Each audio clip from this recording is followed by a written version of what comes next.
नमस्कार, निर्मला किचन मध्ये आपलं स्वागत आहे। आज मी बनवणार आहे साबुदाणा वडा।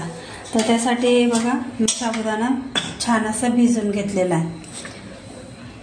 तो 2 ते 3 बटाटे मी उकडून साल काढून घेतलेली आणि यामध्ये हिरवी मिरची आपल्या आवडीनुसार घालायची आणि शेंगदाणे ते पण मी एक मिक्सरला बारीक करून घेतलेले।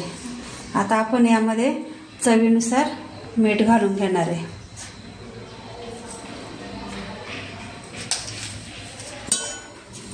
आणि आपण हे शेंगदाणे आणि हिरवी मिरची बारीक करून घेतलेली ती पण यामध्ये घालून घेणार आहे।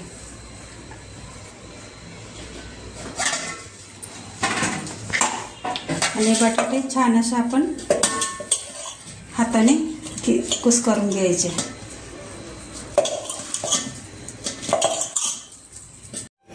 ते बघा मी बटाटे कुस्करून हे साबुदाण्यामध्ये चांगले मिक्स करून घेतलेले। आता याचे आपण हातावरच असे छान गोळे करून घ्यायचे। आपल्याला जेवढा छोटा मोठा पाहिजे नसन आपल्या आवडीनुसार आपण बनवू शकतो। आणि मी इकडे तेल पण तापायला ठेवलेले आहे कढईमध्ये। आता आपलं तेल पण छान तापलेले आहे। आता त्यात आपण असे एक एक वडा करून सोडूया।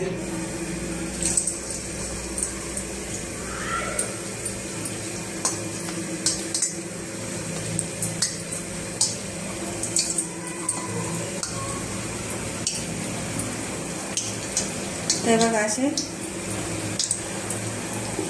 आपण लगेच चालू मध्ये हातावर बनवायचे आणि तेलामध्ये सोडायचे। असेच तुम्ही बनवून बघा, खाऊन बघा कसे झाले, कमेंट मध्ये नक्की कळवा। ते बघा आपले टाकून झालेले आणि लगेच उष्टायचे नाही, 2-3 मिनिटं ते राहून द्यायचे। बघा किती छान झालेले आपल्याला।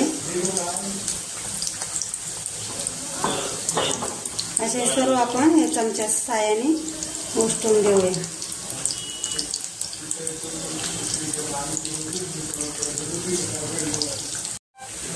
ते बघा छान असे आपल्याला तळून झालेले। ते बघा तळले ना तर आपल्याला वड्याचे छान कलर त्याचा ब्राऊन झालेला दिसतो। असं झाला की आपण हे वडे काढून घेऊया।